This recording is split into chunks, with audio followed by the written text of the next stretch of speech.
if I'm going to have a great time, I may not charge a lot. If I'm going to have a bad time, I'm going to charge a lot.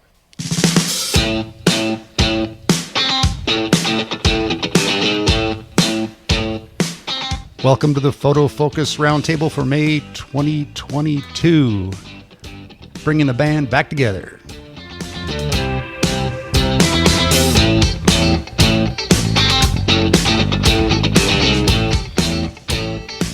Punching all the buttons and flipping the toggles. I'm your slightly more equal co-host, Ron Pepper. And I'm your dancing musician back here, Rob Moroto from Canada.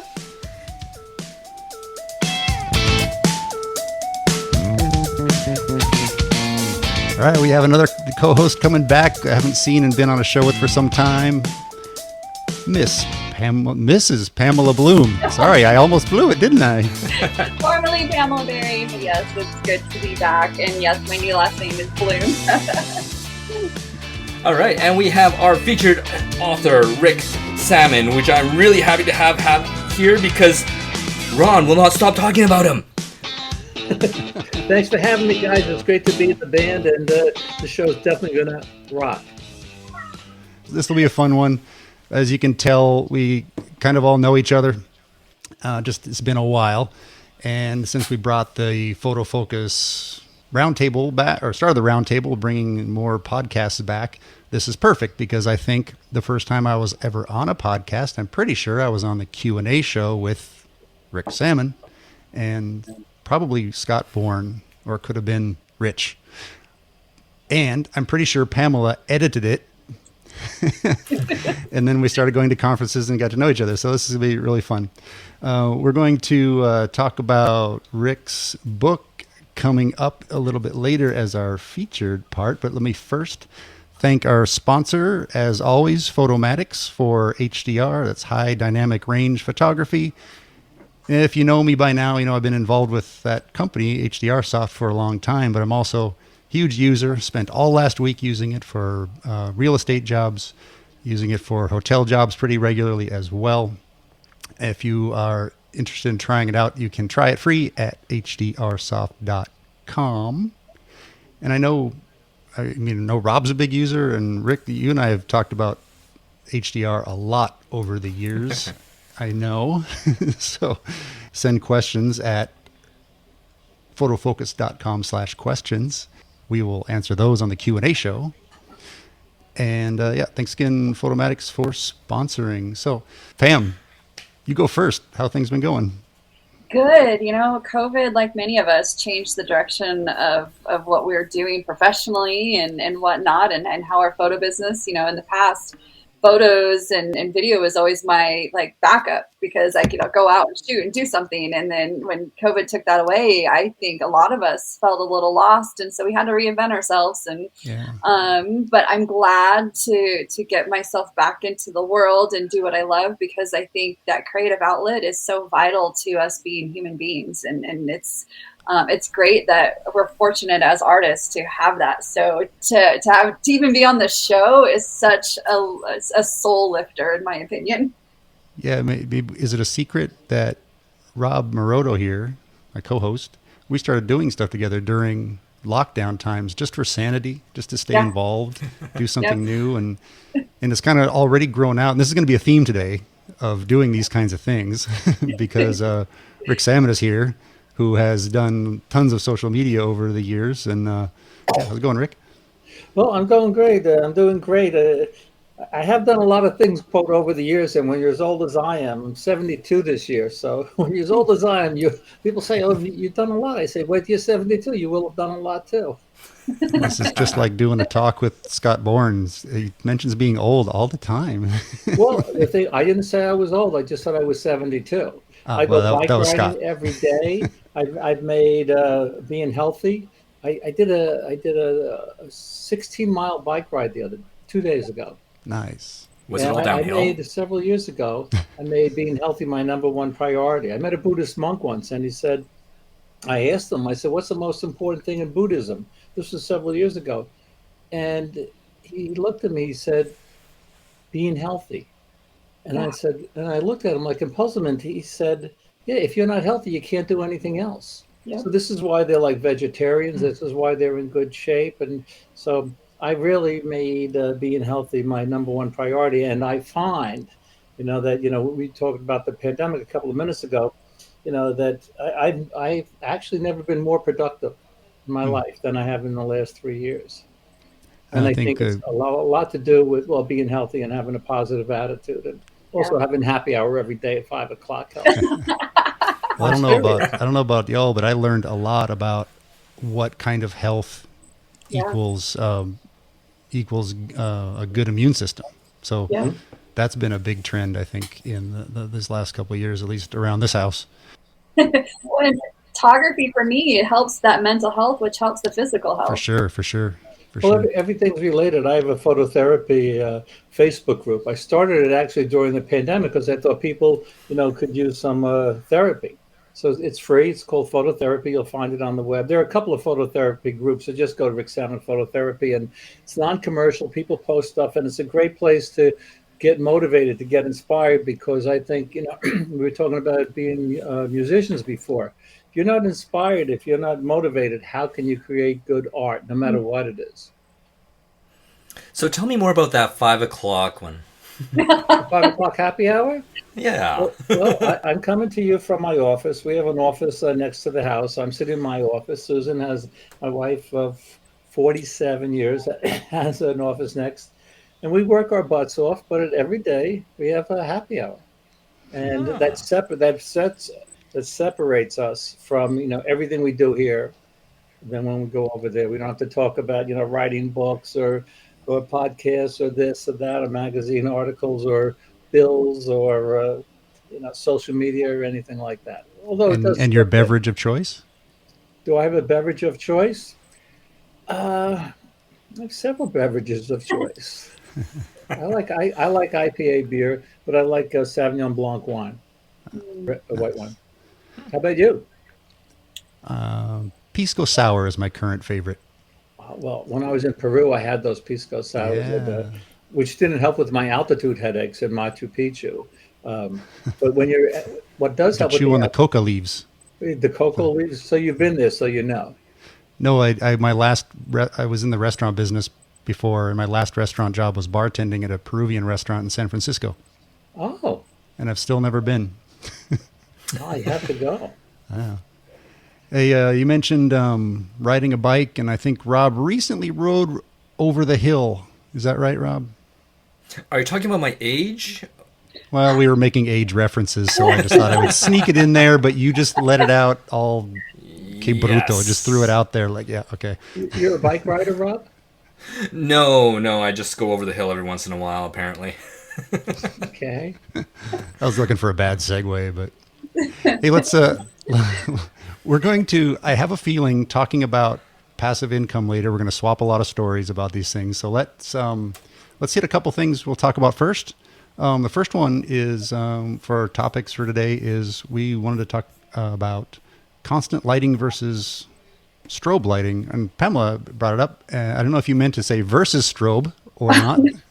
I added that part. You did add that part, but it's also good to know because 6-7 years ago, the thought of constant lights on our headshots or whatever was really kind of unheard of because the technology wasn't fully there for good skin tones and stuff like that. But it's amazing how far the technology has come, and I can have these constant lights that also strobe and have beautiful skin tones that I get so giddy about that like 6-7 years ago I couldn't get it, and now it's just like taken off, and now we're even shooting whole TV shows on LED screens and lighting it, and right. So this movement towards constant lights. I was doing a headshot of a guy who didn't have his headshot taken for 10 plus years because he had a stroke, and so strobes trigger him a bit. And after I took the photos, his wife was crying because she has this really great photo of her husband, and I don't know, I get excited. Can you tell? I think Pamela, this is the first time I've seen you on camera. You know, we could see each other on camera. I think you get excited about everything. They should put your face, your smiling face, on the cover of Photomatix and say, "This is the the website. This is the joy that people get." Well, hey, just Really? since we're going around the Love Fest, I remember going to one of the first conference that I met Pamela. I felt like instantly friends. Like I just was Oh. like, I think at that time it was you and Levi that I was Yeah. getting to hang out with at the first time, and I was like, right away, these are like my favorite photography people right there. It's just this very engaging, and so I couldn't And agree more. Levi's joy of Yeah. photos and making photos just Yeah. like oozes out of every pore he has. I'm sure And he had a it's lot to only do with contagious. I'm sure he had a lot to do with bridging the personalities together and all that. Yeah. Yeah, that's definitely true. So Not to mention that he's the best dressed guy in the photo industry. Like wearing my No. t-shirts, right? He would be here with his bow tie and his hat and his dark shirt, right? I love the guy. he puts effort into it. I'll give you that. I know. Well, I tell you, Pam, I got a set of constant LED lights, and I don't think they're the same ones you have or talking about because I just found them never bright enough. And, That was the thing. Like when they first came out, your ROI of how much power it was pulling versus how much power it was putting out was very low. And so, but we needed to go through those growing pains, like with any tech in the industry. You know, it's always going to start out with that potential, but as the years go on and we tell the engineers what we're looking for, what we need. And so now, like the new lights that are coming out, the power is incredible, and it's not pulling as much power like on big like movie sets. You know, in the past we have to bring these big generators, and wherever we're shooting, the electric bill went high. But now you can do it on batteries and still get the power that you need. So yeah, it's come a long way in just a few short time.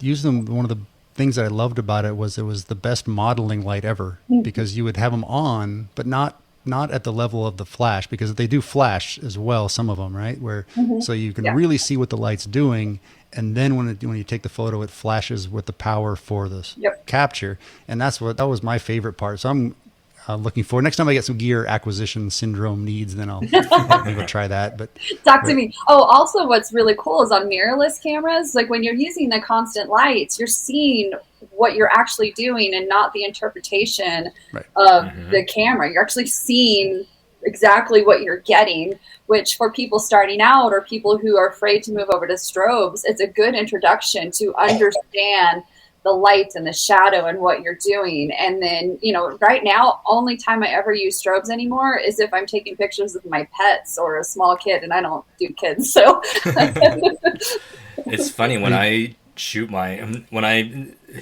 have to stop saying shooting kids. Right? Oh, I used to shoot politicians, trust me. Oh, great. Photograph. let's keep that one. Yeah. But no, what I find is that, like, when I'm photographing my children, I usually use my my Fuji, and you can turn the shutter sound off completely. And I've got the constant lights on, and they're like, "Have you taken the picture yet? Have you taken the picture yet?" And I'm just shooting, because as soon as they say, "Okay, smile," they come up with like, it's like they're at the dentist. It's awful. But if I can just get them to fool around at that time, great. You get these great shots. So it's almost better that they don't see the strobe, and it's better that they don't know that you're taking the picture, because it's so natural. Well, some of my corporate headshots are the same way. Like, who likes getting their picture taken?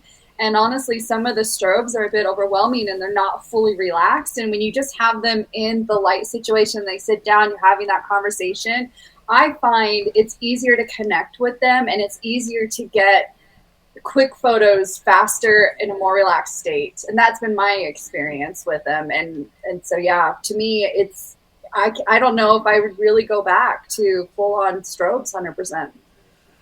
There is one time where I prefer strobes over constant lights, which I have in my back. You guys, we're recording this. You can see my Westcott.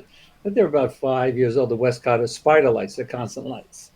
So the one reason I would use a strobe has to do with pupillometrics. Mm-hmm. Oh, what's that? Right. Pupil size. I'm sure Yeah. a lot of the Yep. listeners are saying, "What are pupil? What metric?" I realize it's not being seen. I'm like making faces with my hands. It's the study. It's a It's an study audio show, guys. of how large the pupil is in a photograph or a painting or in real life, Yeah. and how that affects the viewer's perception of the person in real life or the photograph or the painting. For example, Vermeer's very famous painting, "Girl with the Pearl Earring," right? If you look at that painting close, if the listeners are at their computer, they could search this. You can see how large her pupil is. And when I was recreating this, people could do a search, Rick Sammon, "Girl with the Pearl Earring." I went through this whole thing. This whole period where I was trying to reconstruct Rembrandts and Vermeers and all these paintings. So anyway, if you're using a constant light, which is brighter than a flash that goes off at a 10,000th of a second, with that constant light, right, the pupil is going to close down because you're in a bright area. So I actually took this picture of the girl with the pearl earring in my studio. I had the studio, well, it's in my office, call it my studio too. I had it fairly dark. We could almost not see. I had a strobe, a Canon strobe, in a softbox. So when I'm taking the picture, it's dark in the room. So her pupil is open wide because it's dark in the room. And I got that picture. So when you're looking at it, that pupil is open wide. It's called, well, they're also called, well, kidding aside, they're called bedroom eyes. And the Egyptians used to, they started it, I think. They used to put, women used to put belladonna in their eyes to dilate their pupils. So this is the time that I would use a strobe in it, where I really want those eyes to be very, very inviting. I know it's a little thing, but that's the thing about photography. We're not only in control of every pixel, we're in control of every aspect of our photograph. And if it's the mood and the feeling, you were talking about, Pamela was talking about, the light and the shadows. Joe McNally says, if you want an interesting portrait, and I still steal his line, but I always give him credit. He says, if you want an interesting portrait, don't light the subject's entire face. And this is really a good tip, and you can see that by moving the constant lights around. Some of the strobes have modeling lights in them. But anyway, I agree. That's why I have my constant lights set up right now. I'm working on something, and I think constant lights are fantastic. But definitely keep the size of the subject's pupil in mind when you're choosing. One of the things to keep in mind when you're choosing between constant lights and strobe lights. Maybe that's for close-up portraits and headshots, where the eyes are really the most soulful part. We really want to convey something with the eyes. Maybe that's a really important consideration, where if you're doing kid photos outside in the park, you're still doing them professionally and well, but maybe they're not close-ups. Maybe the eyes are not. That could be a good consideration. Now, is there another I love way my my battery-powered Godox cheap strobes, because they can run them around outside, have people hold them. I'm not too worried if they get dropped. I mean, I am worried, but it's not like dropping the what are they called, Pro Photo. So I do like the strobes like that, and it's given me a chance to practice and get better with strobes. That's been nice too, because I didn't have to invest so much into the actual strobe, each one, that I can have a whole bunch and really experiment and have fun. So. Can I butt in here? I know we talked about not talking over everyone, so I hope I wasn't talking over you. But you're the featured author, Rick. Go. Well, I hope I'm invited back. So anyway, because I really am honored to be here, and thank you so much for having me. But no matter what type of no matter what type of lights you use, I think it's important to keep in mind that you don't want it to look like you really lighted the photograph, right? You want it to look. There's Frank Dorhoff. And I steal his line, but I always give him credit. He says this. He says, if you think you need 2 lights, use 1 light. If you think you need 3 lights, use 1 light. It sounds kind of funny, but you could do so much with 1 light. So I'm giving a talk at CES once, and my friend Jack Resnicki was in the front row. And he says sometimes he uses 4, 6, or 8 lights, but he wants it to look like 1 light source. So, I think we could get enamored with, get a 3 light kit or a 4 light kit or a 6 light kit or whatever. And then, Ron, you rightly pointed out that what I was talking about was a close up.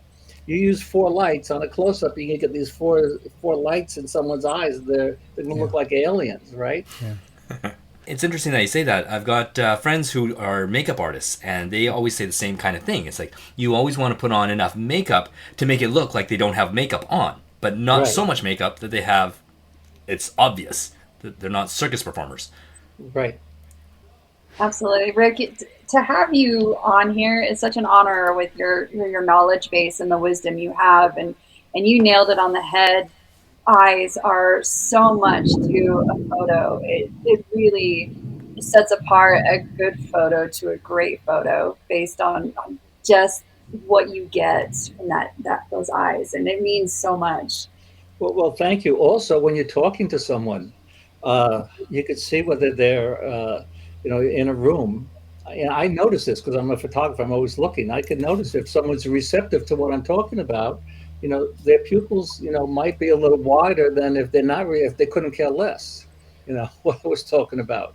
So, watching this and getting back to the portraits, what's really important too is, gesture.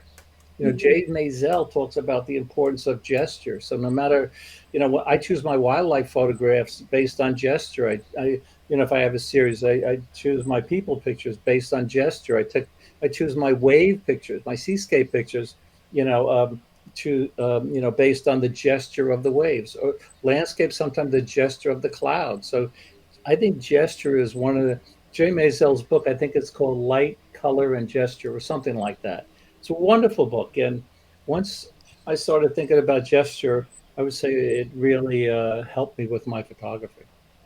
I mean, seeing his presentation about gesture also is really impactful. That guy's amazing. Don't quote him. Don't quote him? Did you? Well, if you saw his presentation, you see why you can't quote him on the air. Oh, yeah, he swears constantly. Yeah.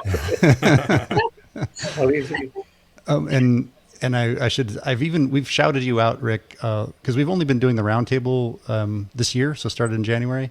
Mm-hmm. And I was already several times when we talk about things, I said I kind of wanted to name it the It Depends podcast because that was such a big thing. I guess when I started joining you guys, we always agreed that it depends, and there's hardly ever a right and wrong answer. And so, it depends. Yeah, I mean, it depends. Well, yeah. I have a T-shirt, and I wear it on my workshops because people say, "What aperture should I use? What shutter speed should I use? What lens should?" And the answer is always the same. So I wear it to my heart doctor, and he said he loves it. So I sent him one, and he said, "Why you send me one?" I said, "Well, listen, when people ask you how long am I going to live? it depends." I broke this is true. I broke my ankle last July. I had an amazing surgeon, and I wore it there. I gave her one because people ask her all the time, "How long is it going to be before I can walk again?" It depends. Yeah. And since you've been keeping in great shape already, it probably was faster than most. Well, Ron, you know what? She told me 20-year-olds don't heal as fast as I heal because I followed her directions 100%. Plus, you could go on the web. You see, I exercised in bed. I exercised in bed 4 times a day, doing like 200 sit-ups, total about 200 leg lifts. And the key for anyone who's listening who breaks their ankle, or breaks something, you want to exercise the parts of your body that aren't broken. So when you can, use the part that's broken again, you're in much better shape. You keeping healthy is insurance, against something like breaking your ankle. Nice. It's a good follow-up to last month where we talked about exercise to prepare for going out on shoots and avoiding injury and being healthy. This is a good follow-up to that. Yeah, I'm surprised that no one's actually made a comment about doing exercises in bed because the first thing that came to my mind was completely different, and my wife would probably smack me upside the head right now if she hears that. I was leaving that one to you. I knew you'd probably jump on that. Okay. And I said jump on it. You guys can't do it now because you might lose the thing here. But if you do I wrote a blog. It's called How to Feel Like You're Not in Your 70s or something like that. Seven techniques for not feeling like you're in your 70s. And I have a picture there of me exercising in bed with my heavy hands and my leg lifts and all this stuff.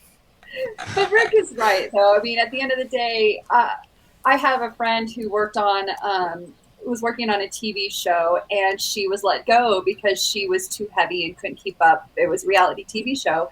And she, from that moment on, said, this is never going to happen again. And she worked her butt off and continues to today, works out every morning, and has since completed one of the most spectacular documentaries that is hitting the world circuit because she realized she had to stay healthy if she wanted to stay in this career that she wanted to do. And she's in better shape than she's ever been in her life. And she is in her mid 50s. Mm-hmm. And that'll serve her really well, being healthy. It's inspiring, and health is everything. And for someone who has been going through health issues these past 2 years, I had major surgery the week the world shut down, and I should have been doing exercises for the rest of my body. So yeah, Rick, your advice, it hits really close to home for me personally. Good. No, it's interesting. Many of the people that we talk to who talk about health, they always start talking about it not when they're in their 20s or 30s, but more when they get into their 40s, 50s, 60s. Because I think at the earlier ages, we all take it so much for granted. And then it's now when it's like, oh, okay, I can't actually take it for granted. It's catching up to me. I got to look after myself. So, yeah, it's get started early. It's better. For sure. Well, I was talking to my neurologist because I have some nerve issues that was actually hard to hold my camera, and I was crying. I was like, was I doing too much? And she's like, no, the fact you have been athletic your entire life, you're in better shape than people who are couch potatoes. And it hit me hard that I've been doing the right things and I need to keep at it so I can still go out and photograph and go on to movie sets. Yeah, as we get into what I learned is called, you leave the T's, the 20s and 30s, and you get into the F's, the 40s and 50s. Yep. You just have to be more deliberate about it. It just takes more, and you have to be committed to it. And don't think you're being selfish by saying it's me time or whatever. If it's exercise, do that. And whatever the situation, we all probably have family and different things we're responsible for, but don't feel bad about prioritizing yourself. I guess now we're turning way from photography. So no, but Ron, getting back to what the Buddhists say, if you're not healthy, what else? If you go on a workshop and you're not in good shape and you're climbing up a mountain or you're walking through the sand, on the Oregon coast, right, and you're out of breath, it's your backpack's too heavy, it's not good. 100%. 100%. I mean, we are in this field because we love creating art. And if we let our health get in the way of that, then what have we got?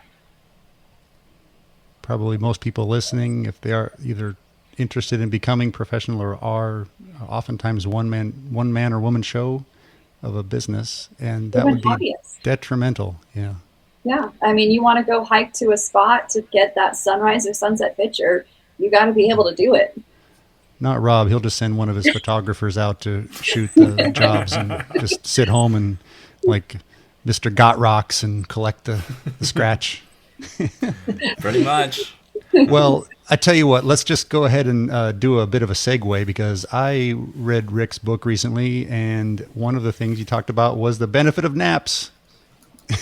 Yes. Well, my son got me a birthday card recently, and it had to do with napping. I am the king of naps, but there actually is like a scientific study. There are many scientific studies actually saying the benefit of napping. So the title of my book actually is, how to make money when you're sleeping.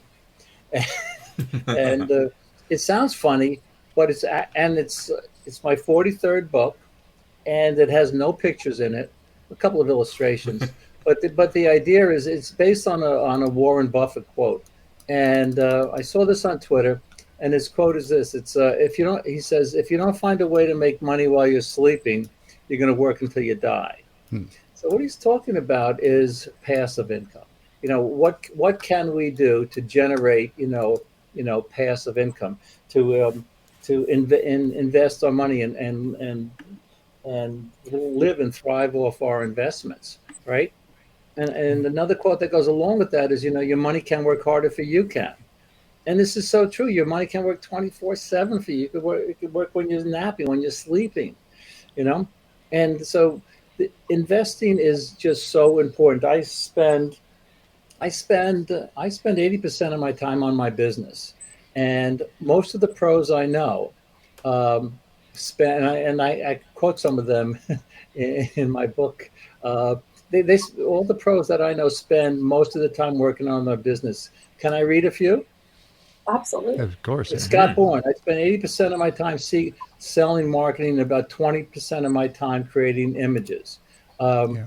Lewis Kemper, I spend 70% of my time focusing on my business. Richard Burnaby, an amazing photographer. I spend 70% of my time on my business, 30% of my time taking pictures. Sean Bagshaw, he spends 80% of his time.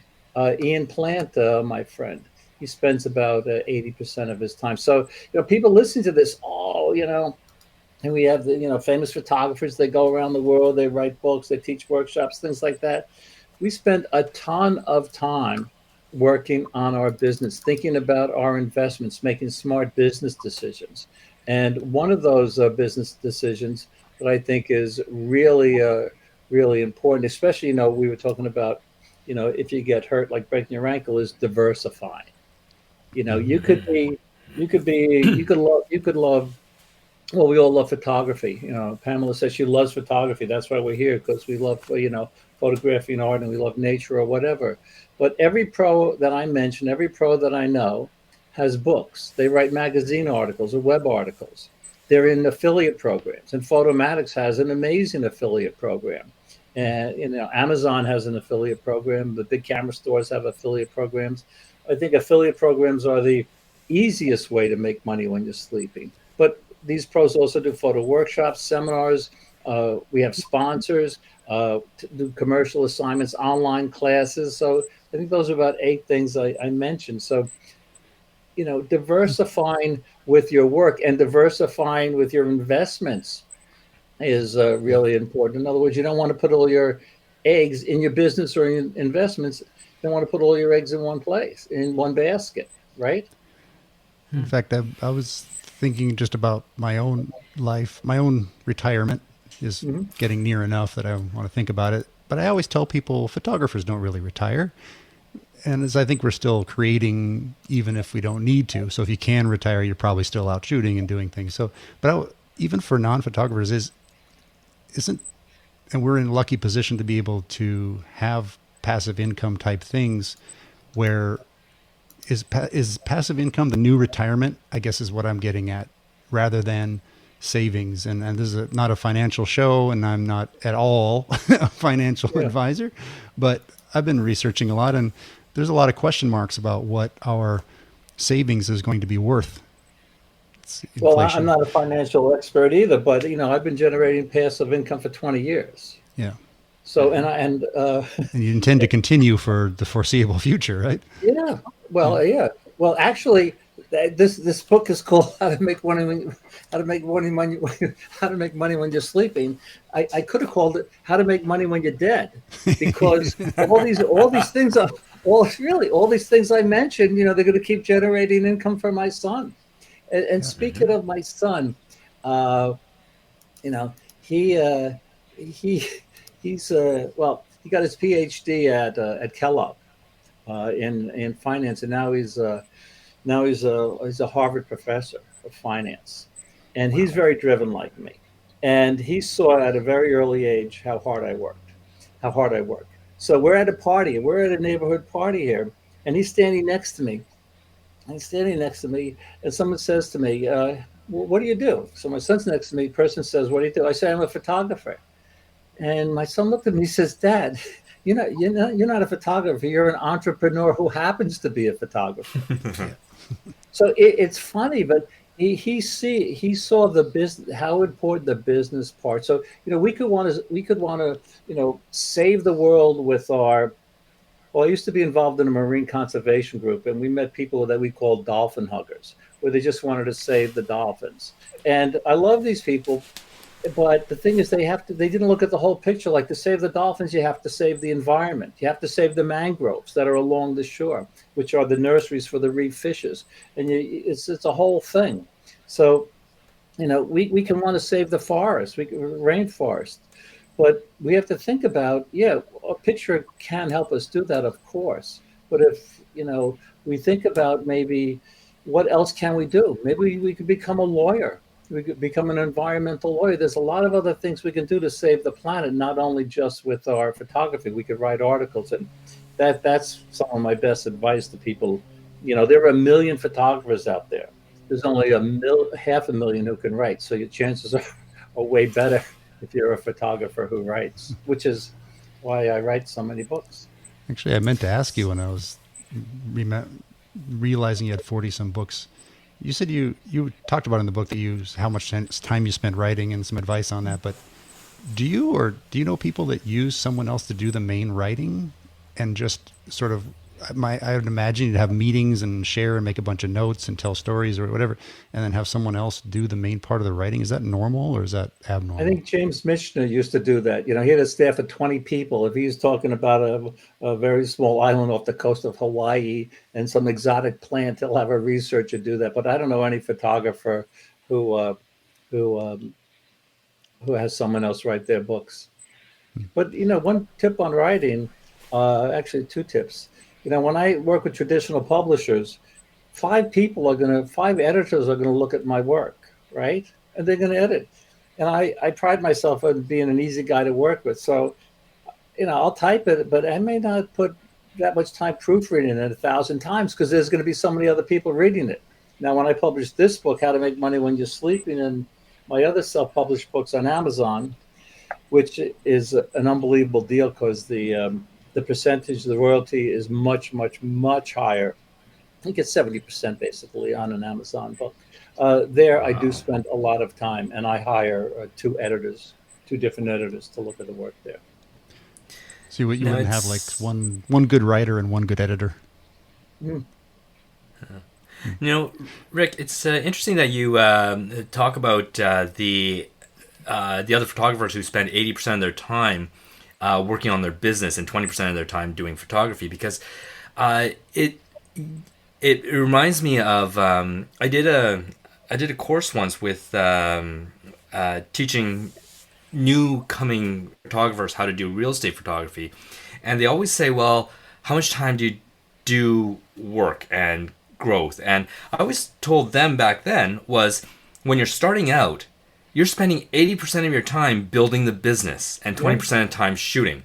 But then as you get well known and as you get busier, you're going to be doing the exact opposite, where you're shooting 80% of the time and then doing 20% of the admin and getting more business side because you're already busy. But then I guess there's this tipping point back where you find a way to make it so that you're doing more 80% business development and 20% shooting, but that business development makes the business grow exponentially larger. Yeah, I think also the competition today, there's so many people out there. If you don't spend so much time, if you're not on social media every day, several times a day, right? I think the New York Times did an article that said 70% of tweets are ignored. You put a link in a tweet or a Facebook post, and they're the magic people at Twitter and Facebook, kind of like cut down your number of views, right? So, you just put a post up there, some people are going to see it. You put a link, say, hey, see my Kelby 1 course or whatever. You don't reach as many people. But I actually enjoyed the business part of it, and I like checking it. I love photography, of course. I love writing, of course, but the business part, it's very, very rewarding. Doing so much work from home over the last couple of years, gee, I wonder why. It made me remember how just satisfying it is to go do a shoot, do the whatever kind of post you're going to do. You're done, you bill, you feel good about it. And I had kind of forgotten about that satisfaction of the get it done, move on, compared to the constant type of online things and whatever projects, when things kind of never get done. And so getting out and shooting has been really good for me lately. I don't know. And I just wanted to mention too, I've been getting back into real estate photography after some years, and if you wanted to spend a lot of time processing, you can't. You're not allowed because they want that now. They're like, so it's 4:00 now. Can I have it by 6? You're like, hello. So you don't even get to spend the time processing if you wanted to. Yeah, but photomatics, like HDR programs like that, make it so much easier. Yeah. When in the film days, you had to set up. We were talking about lights before. You might have to set up a light behind the couch, a light behind the lamp, turn on the lamps, get like a 60-watt bulb, an 80-watt bulb, right? Or this kind of bulb or that bulb, right? So get gels for the windows. Right now, people, photographers today don't know how lucky, they have it. I used to do underwater photography a lot. If we got one shot per roll. Yeah. Do you guys, I bet Rob, I think Rob might be the youngest guy here. Pamela, I don't Rob know. I started on film too, so I started in the stock room. Okay, so this question goes out to the audience, and I think maybe Ron knows this. This is for Pamela and Rob. Do you know what the BLH rule is? Say that again. The B as in boy, L as in Larry, H as in Harry. BLH rule. Okay, this is what we had to do in the film days. This is why I only got one good picture, a roll of 36 exposure film. It was a bracket like hell rule. Bracket like hell. I love it. I love it. Kodachrome, above water, underwater. It had such a small exposure latitude, right? If you didn't get it right on, so if you're photographing an angelfish, which is a blue fish with a white stripe on it, that stripe is overexposed by more than like a quarter of a stop, it's just going to be pure white. So to get the right exposure, we had to bracket like hell. We had to do, what camera thought the right exposure was, a quarter over, a half over, a third over, and same thing, the and under. So today, the exposure latitude and what we could pull out with Photoshop and Lightroom from the shadows and the highlights is just amazing.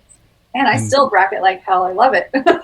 And to this day, we can't get the big camera makers to realize that we just want all the open bracketing. It's not like it from so long ago that you had to be on by third quarter stop.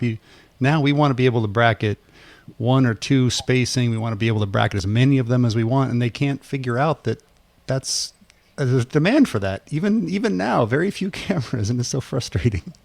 No, I think I have the Canon. I have the Canon mirrorless cameras, and you can set up the bracketing for different exposure increments and 3, 5, 7 stops. Yeah, some of the more modern thinking ones, I guess, do that. But the big ones, I mean, some Canons and less Nikons have open freedom in bracketing. Only some of the more top of the line, where the regular ones just don't for some silly reason. It's just some ones and zeros in programming. I just don't get it. But I have the Olympus that has quite free opening, and I know a lot of the mirrorless ones do too. I just can't figure out why they don't all just allow whatever bracketing you want. Yeah, my Canon Mark II allows me to bracket, and I love it. I honestly love being able to have that opportunity to bracket. Why does my Nikon D850 limit 5 maximum shots in a bracket? If I wanted to be at 2 spacing, I can have 9 shots, but only at 1 spacing. I'm just like pulling out my hair. Anyway, there's my little rant for today. I put down a whole bunch of notes because I read the thing. But you guys, I don't know if you wanted to chime in. I'll change a little subject because I've been wondering this. You, when you're speaking and in the book, and I have your HDR book, and you reference your father a lot and how he gave you great advice, a lot of business advice. So I'm self-serving now, asking you, what's a good approach to giving advice to a teenager about business and responsibility in this, like you mentioned, your father. Well, I mentioned that my son's doing very well, and I think the best thing you could give a kid at any age is a feeling of self-esteem, that they're important, and also to realize what's important to them. And I was thinking about this the other day. So when I was doing my underwater photography, I'd be with other divers, and I'd be focused on getting a picture of, whatever, a cleaner shrimp on a sea anemone, right? And that was so important to me. I had to get the shot. I'd rack it like hell, right? I control my buoyancy compensator. I might have to, if it was like really interesting, I'd go up, get another tank of air, and come down. That was really interesting to me. When my son was growing up, we're in the supermarket, and he's looking at the different cereals. And one day I was like really in a hurry, and I just said, okay, just make a decision. Let's get out of it. Then I realized how important that a little thing like that was to him. So I think if we give kids a feeling of self-esteem, and if we respect what's important to them, and also know that they're really smart, really smart. My son was 10 years old. We're snorkeling in Key Largo, Florida, and we see a barracuda, right? And a barracuda is a really mean-looking fish. Its teeth are like jutting out and stuff like that. And it was about 2 feet long. So my son's really scared. We're snorkeling. He pops out of the water, takes a snorkel out of his mouth, and says, "Dad, I'm really scared. That barracuda is going to attack us."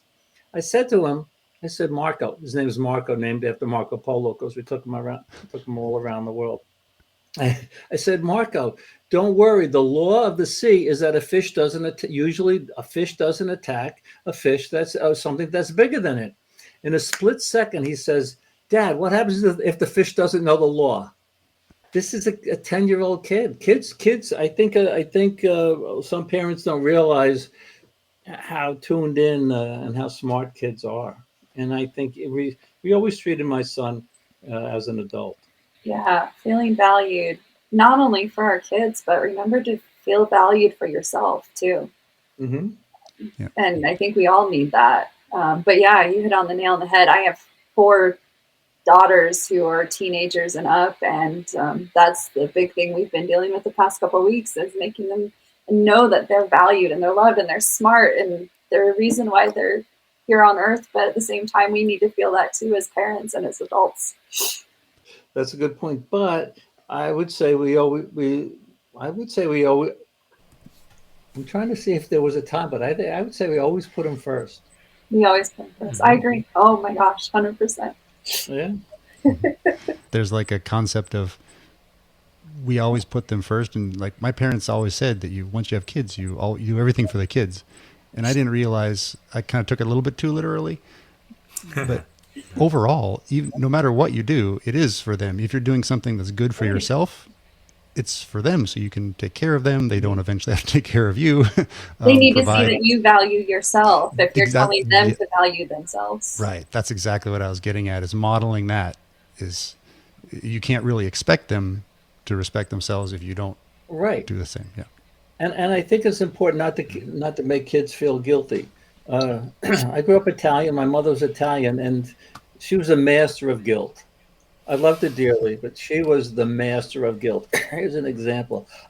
One Christmas, our bedrooms were upstairs. I come down, and under the Christmas tree, there's my presents. And she was devout Catholic, by the way, so we always had to get dressed up for Mass and church. That was implied with the guilt. Pardon? That was implied with the guilt. Right. So, right, Catholic guilt. So anyway, I go down and I open a present. I open 2 presents, and one's a red tie and a green tie. So red tie and a green tie. So I go upstairs. I put on the red tie. I come down and say, "Mom, what do you think?" She says, "What's the matter? Don't you like the green tie?"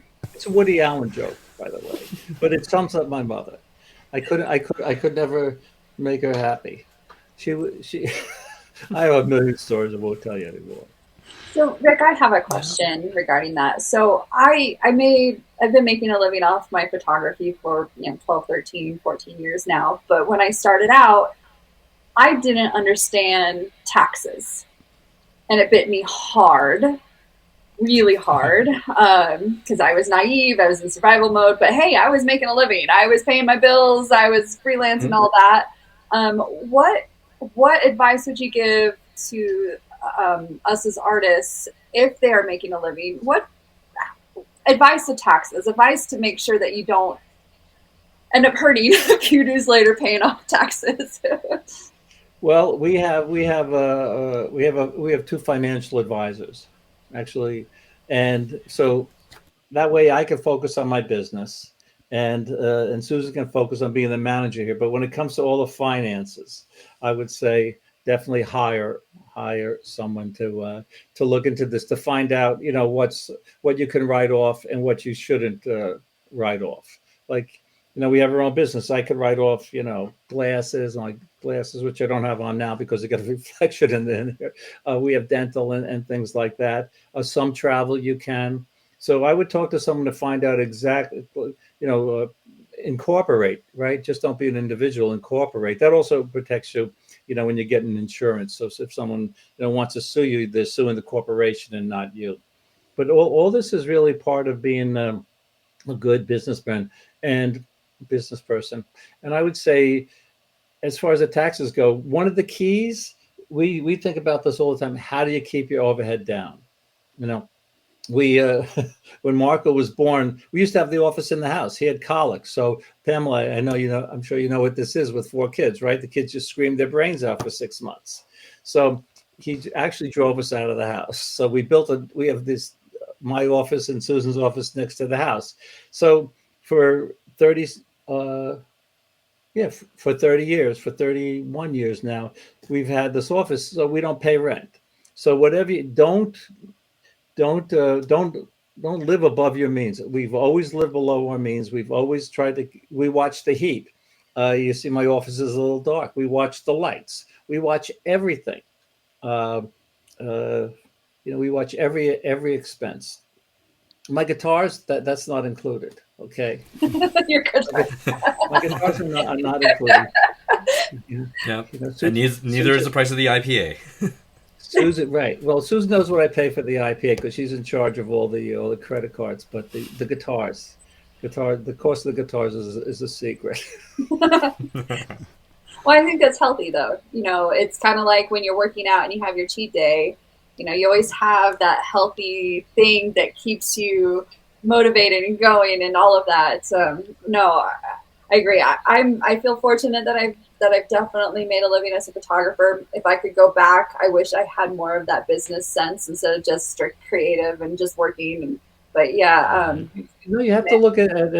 I have a business philosophy. Well, I have a lot of business philosophies. One is for a new client. I'm always looking for the long-term relationship. A lot of people just want to bang people a lot of money. But my philosophy is this, and it comes to a workshop too, and working with other people. So the philosophy is, if I'm gonna have a great time, I may not charge a lot. If I'm gonna have a bad time, I'm gonna charge a lot. So in other words, if someone wants me to do a workshop to Botswana, I may not charge a lot because I want to go. If they want me to do a photo workshop to Hoboken, New Jersey, I'm going to charge a lot. But I think it sounds funny, but I think people don't. A lot of people just say, "Oh man, that's a big company. I'm going to bang them a lot of money." Or this person I know has some bucks. I'm going to bang them. Always go for the long term, and that's why I think I've been able to have this business for a long time, because I look at the long term. I think about, I think about that. I want to work with people for a long time. I also tell people I'm not the best, but I try to be the easiest to work with. I mentioned my editors before. I may not agree with them, but hey, what the heck? Give us some balance, Rob. You have an actual organization, not a one-man show. I mean, do you have any advice when you get a little bit bigger? I agree with Rick completely. It's, I used to have people tell me, it's like, well, time is money. And I said, no. Time is not money. Experiences are more important than anything. So just like you said, going to Botswana, great. I keep on telling people, it's like, if you want me to do a location-based wedding, sure, just let me know when. I'll go. Sounds like fun, right? But you're absolutely right. You don't want to do some of the more boring things. And I do real estate photography, and so we shoot houses for realtors. And if you want to get a whole lot of fun out of that, you're in the wrong business. Because it's not all beautiful multi-million-dollar places with fantastic views. It's not like we're in California. We're in Calgary. And Calgary, Alberta, go Flames go. We may actually win, hopefully. But we're at that point where it's like you take the good with the bad. And what I find is that with us, we've been trying to figure out how to make it so that it is more about the experience. How to make the experience better. And what we've done is we've looked at our business and said, okay, well, what makes working with us and the realtors so much better is that it's like, oh, it's a freedom.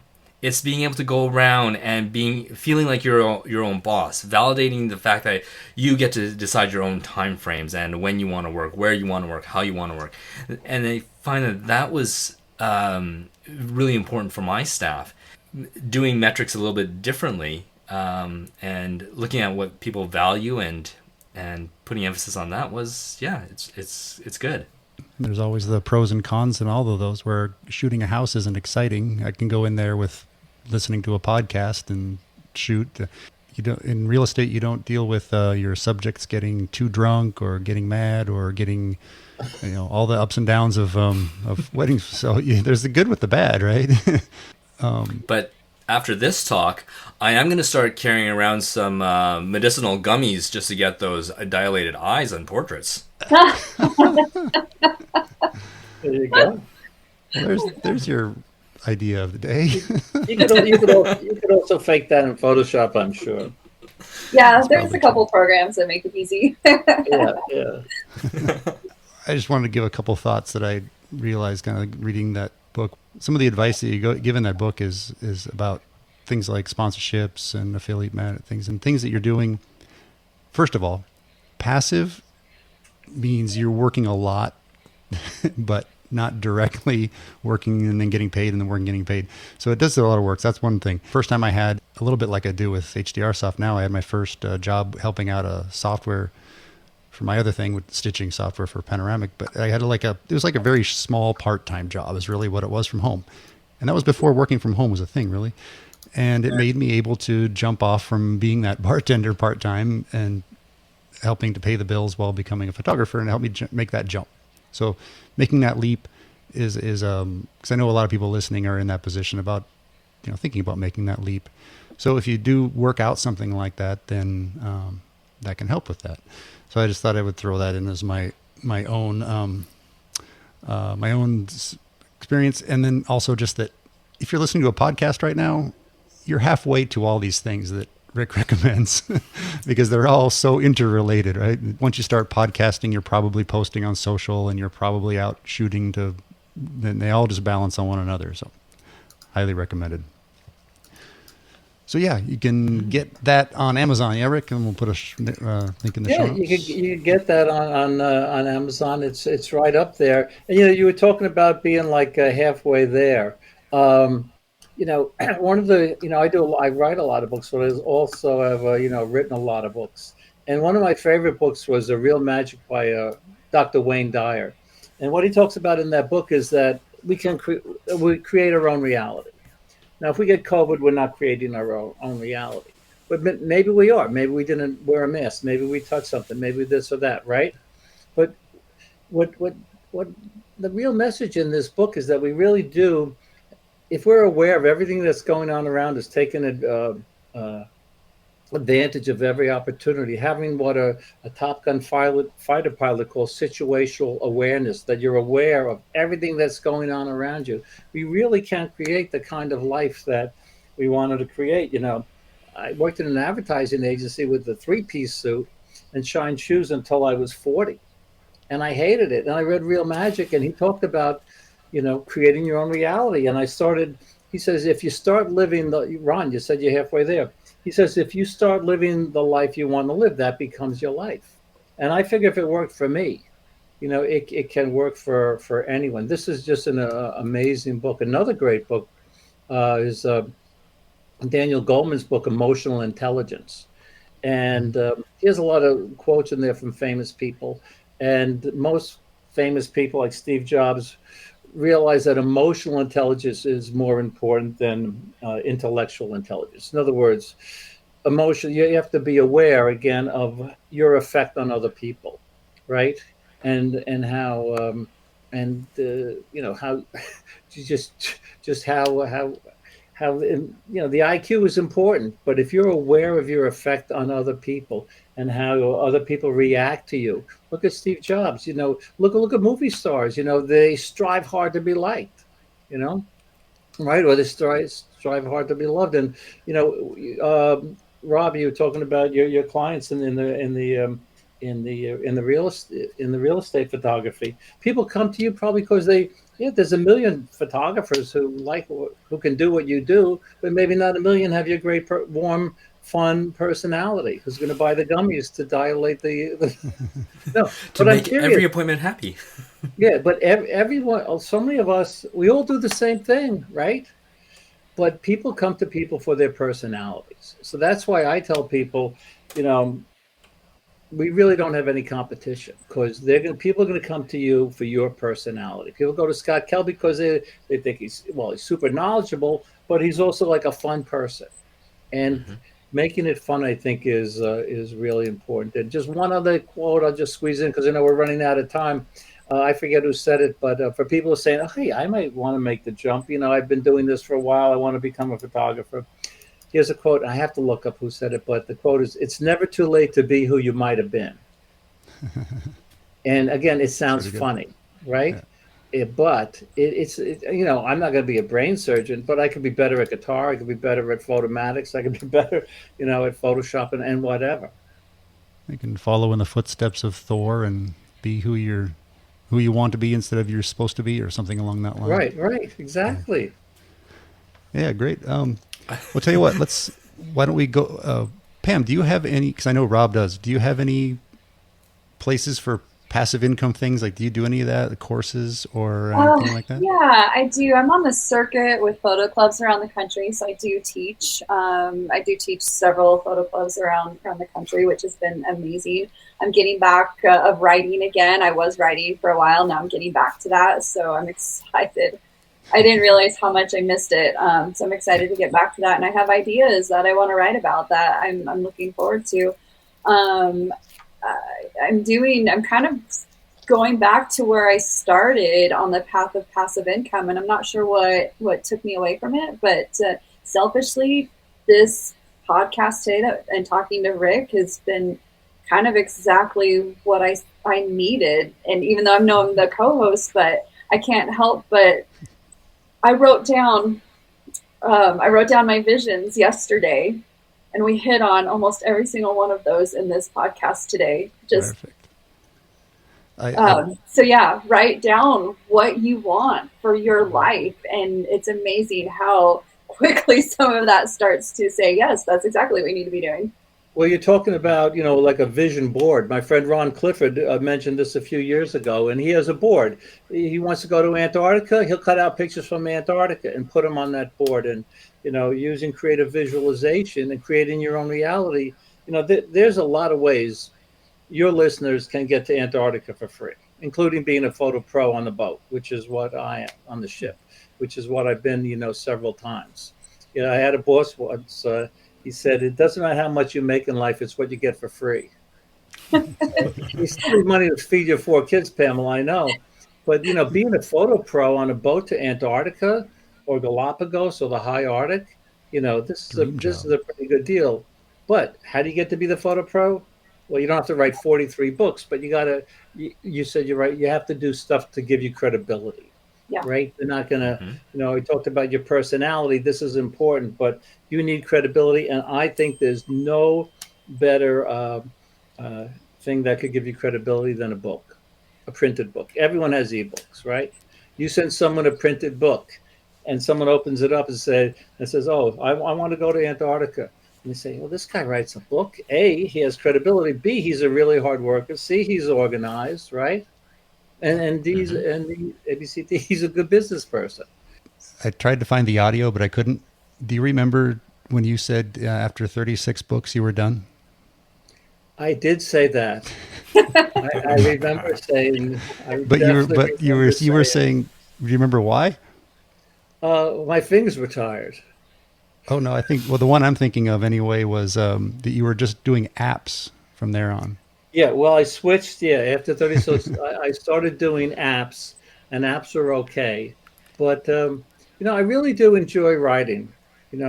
Pamela, you said you like writing, and writing is the perfect thing. It's the perfect thing for a neurotic person because you can just sit there all day and talk to yourself. I think books, just like classic photography, books are never going away either. You have all these modern things, but they're always going to be the classic thing. Also, and on that, we talked about respecting our kids, Pamela. When I'm writing a book, all kidding aside, I'm respecting the reader. Every paragraph I write, I say, am I respecting the reader? Might not say it while I'm writing it, but at the end of a chapter or whatever, I don't want to leave any question unanswered. I don't want to talk down to them. So that would be my advice when you're writing the book. Let your personality shine through, but respect the reader. It's because if you don't, you're going to get the reviews on Amazon that you don't want to read. Oh, Rick, I could talk to you all day long. Well, I'm around. Phototherapy. So so you've written all these books, and I like how you're talking about this as being we as neurotic photographers, we got a lot to talk about, and it's nice to be able to get those thoughts out. Have you thought about doing anything like YouTube or any kind of other medium other than pen and paper, or I don't know, keyboard to keyboard?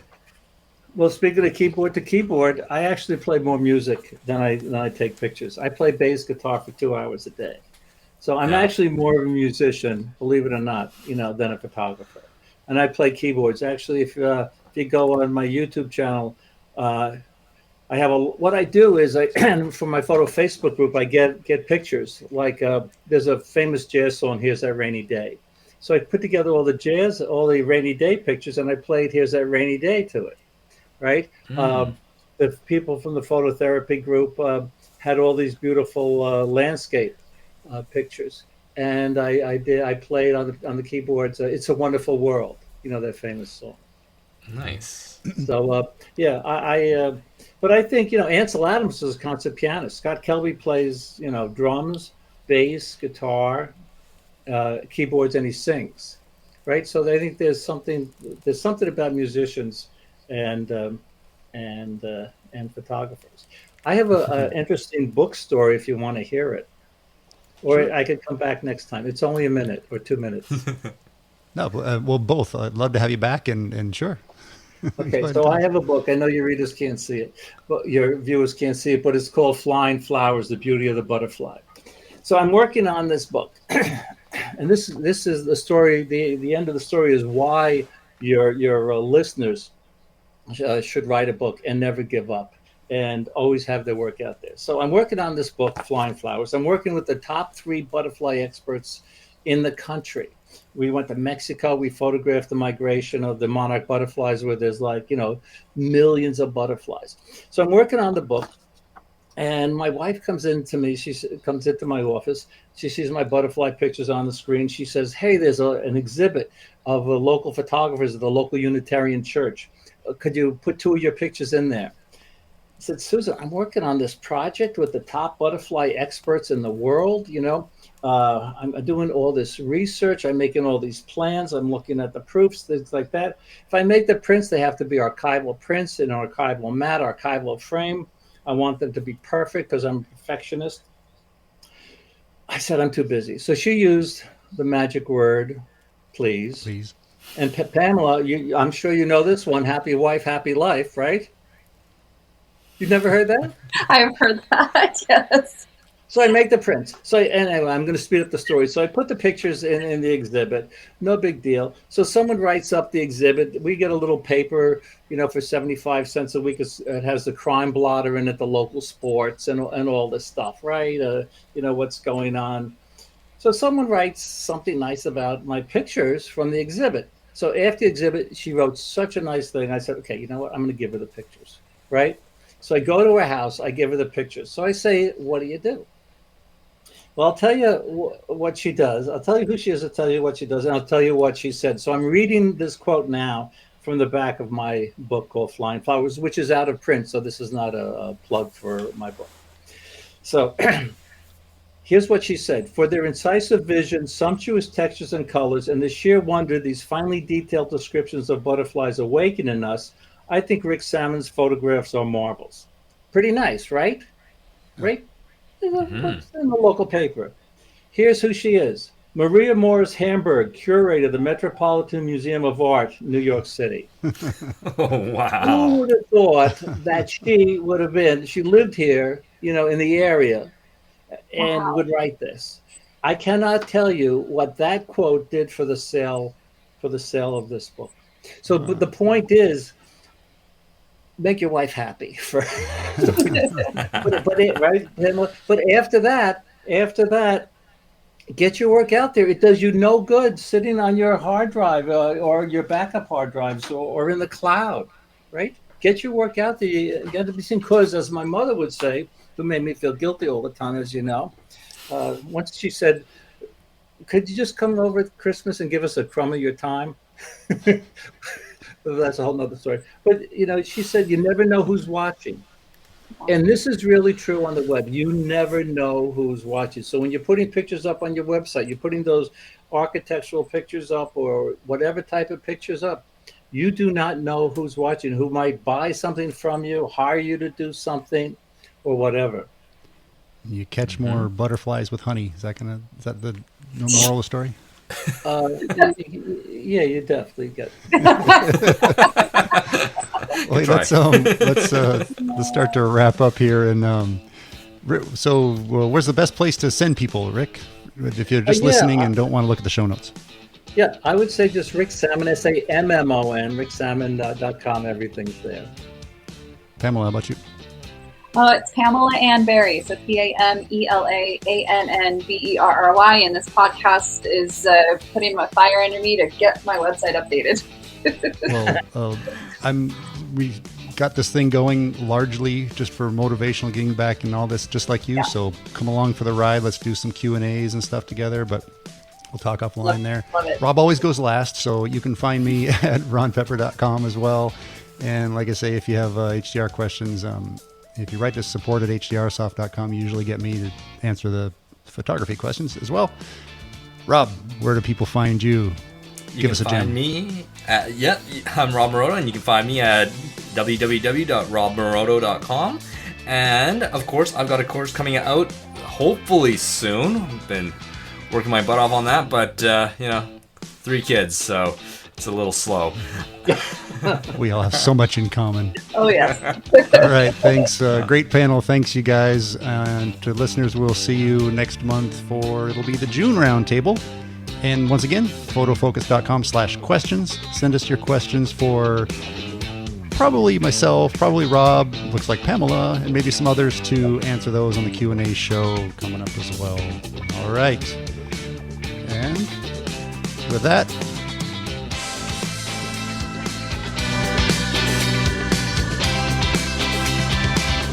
good night and good luck. Did I get it right, Rick? Yes. Edward Amara.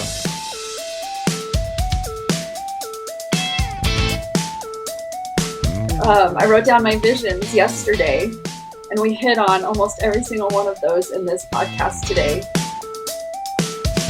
And my wife would probably smack me upside the head right now.